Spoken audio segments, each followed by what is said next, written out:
I used to wonder in my 30s and even 40s the reason for,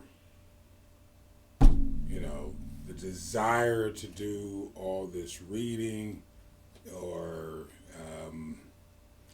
having certain experiences when as far as going out and passing out tracts when I was at Cottonwood Church, now called Cottonwood Church, used to be called Cottonwood Christian Center. Or when I was assistant pastor at a little church here, and I would go out and knock on doors, or go down to the beach, and I used to wonder what all that is about. Like I was just gonna just win souls, just knocking on doors. But what I was doing was planting seed. So I was learning a process. I didn't understand that.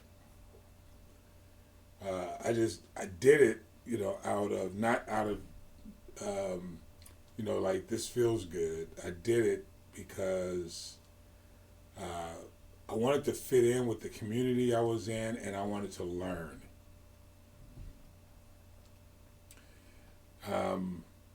I didn't understand how it would fit into my life some 15, 20 years later.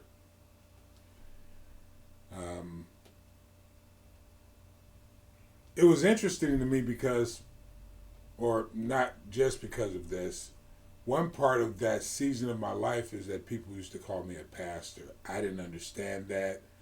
That was first told to me when I was 14 years old, standing on a corner in Chicago. I didn't know what that meant. And then when I came out here to California, it was confirmed when I was going through school of ministry, that people would call me pastor. Still didn't understand why they were calling me a pastor, because some of the things that pastors have to do, I just don't have any desire to do. After I read what a pastor is, or who a pastor is, I then saw that there were people who are called pastors who aren't really pastors. It's just a convenient title for some, not all, but it's a convenient title for some who leads a church.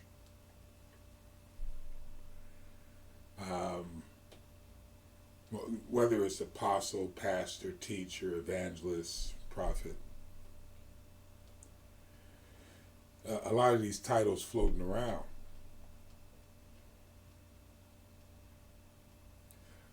In my experiences, I come to realize that, you have seasons of preparation for other things. The bigger picture, the goals are leading to some type of vision. They have a purpose, not only in your life, but in the life of the people who you're called to. You're not called to everyone. I'm not called to everyone. We're all called to a group, but we all have a commonality. We all have a common purpose, and that is to usher in the kingdom of heaven. Now, you or I are not told about the timing, but we have a responsibility to understand the seasons. Seasons are very recognizable. We won't go over them all. But there are spiritual seasons as there are natural seasons. It is important to understand, I believe, and maybe it is to you, but it's definitely important to me, to understand the season that when nothing seems to be going right, which, by the way, you're always on track. For those people who think sometimes they get off track, no, it was all planned. because there's this thing called experience that we all need after the commitment has been made to dedicate your life to the anointing of God that's on the inside of you. Nothing, and I do mean nothing, goes to waste. You know, it's like when grandma or auntie makes them ribs, they fall off the bone. We eat the gristle, nothing. I mean, you know, ribs so good that the meat just slides off the bone, and you don't even get a little sinew that just sticks to everything. You can even give the bone itself to the dog. Everything has value. This is the reason why I don't pay too much attention to those who don't see the value of experience. They're too busy paying attention to what they can get out of the relationship instead of paying attention of how they can sow into the relationship to get the most value later on. We all have value. Understanding what season you're in, like when everything seems like it's going wrong, that is the perfect season for preparation. That is the perfect season to be studying your craft, your anointing. That dry period. I remember my daughter years ago would tell me she was, this was as a kid, I drilled this into her head. Now she doesn't say it so much anymore. Every once in a while something to sneak out, and she'll you know, and I'll say, are you sure it's not peace? Because people, you know, take boredom, or take peace rather, and call it boredom. I don't know how you could be bored, especially today.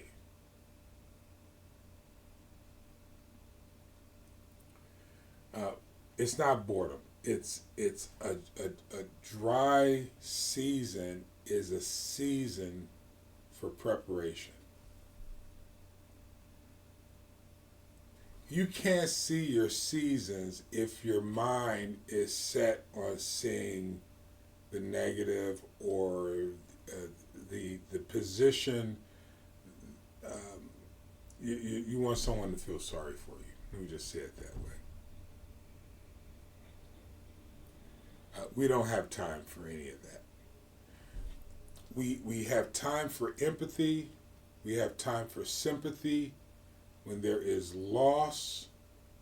But when it's a time for preparation, there has been no loss other than your willingness to be obedient to the season you're in. Because when he gets busy, you're going to pray for that season of preparation again.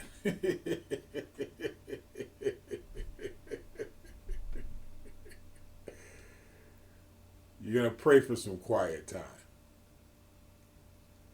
If you don't properly incorporate quiet time into your life.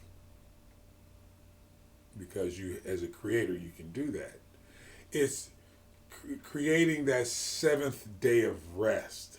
I talk about the seventh day of rest so much because it was one of the things that I truly didn't understand, and I believe, and I continue to, but I believe I studied on because I wanted to understand that season. Hear me, please, especially my brothers in Kenya, the guys in Kenya, and ladies. You have to recognize the season. It gets rid of all worry and frustration. If you don't prepare, then you're not ready for the next season, which is a time of sowing.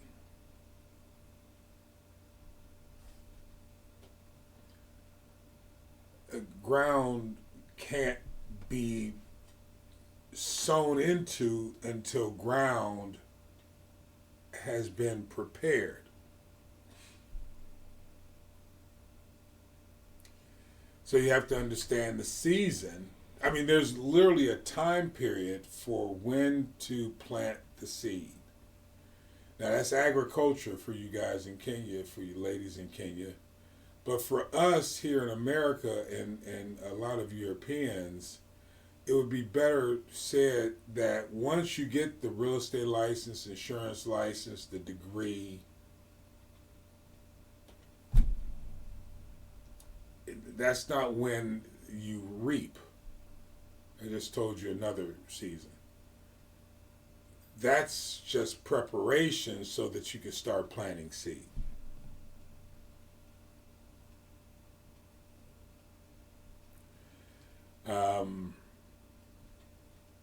Then there's a season after you plant your seed, so you've prepared, you've tilled your ground, you've gone to school.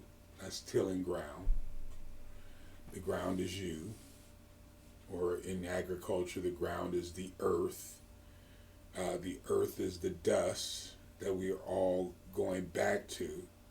You know, it's type shadow stuff, but don't let it bother you too much, because truth is truth in every dimension, whether it's water, fire, air, earth.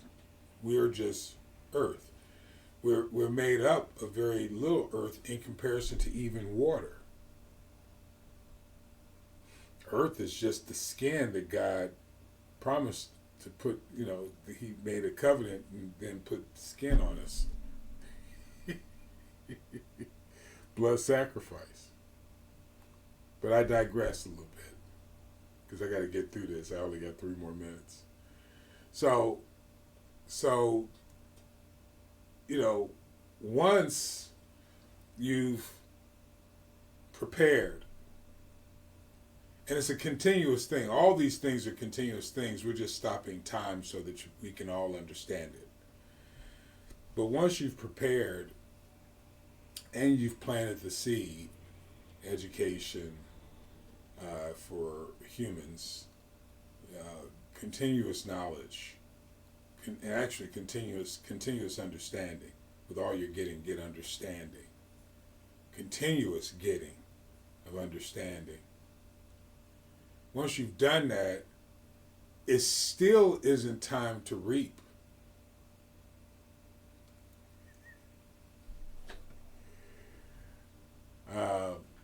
Because now you have to water.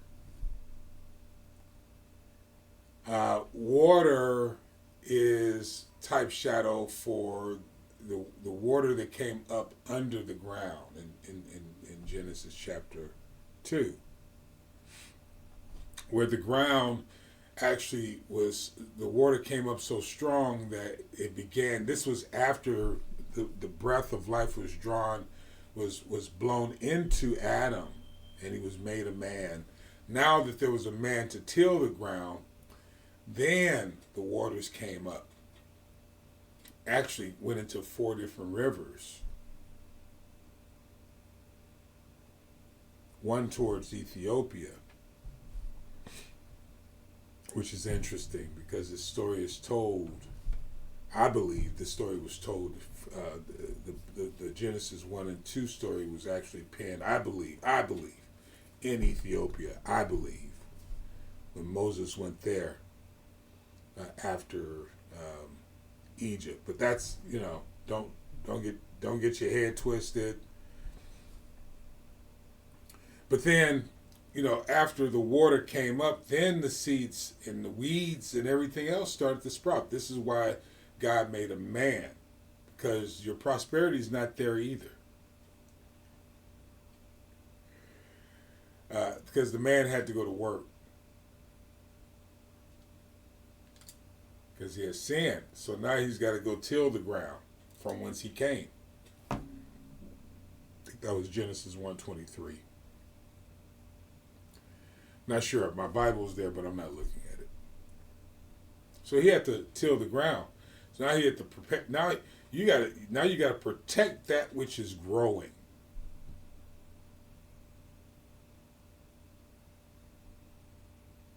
That's management. That's Dr. Miles Monroe's message when he was alive. He was one of my greatest mentors. I tried to devour everything he taught because we are made for management, to manage things. Once you've properly managed it, then it grows fruit. Now we can eat all the fruit we want because the tree is grown and is going to continue to produce fruit. But if you don't know the season, then you'll get frustrated in the process of how life just works. And you'll have no peace. You'll think everything that goes wrong, and because that's your thinking, everything's going wrong. You'll think that everything that's going wrong is going to destroy me. First of all, everything's not going wrong. You're being prepared. In this season coming, and I'll close with this, in this season that is coming, there's a new age. And it will challenge the conventional churches who are not used to having relationships. Not with other churches. Not with other organizations. But with the very people that are sitting in front of them. Now, I say the word churches, but I also mean businesses, social groups. Maybe I should just say social groups anyway. But I hope you get it. And because growth will come from inside the social construct. Because no one's coming to save you. If you're not doing the work to prepare yourself right now, then the season is coming. It's just going to send you right back into another desert to prepare for the next season. Because what is happening right now is a coming together of resources.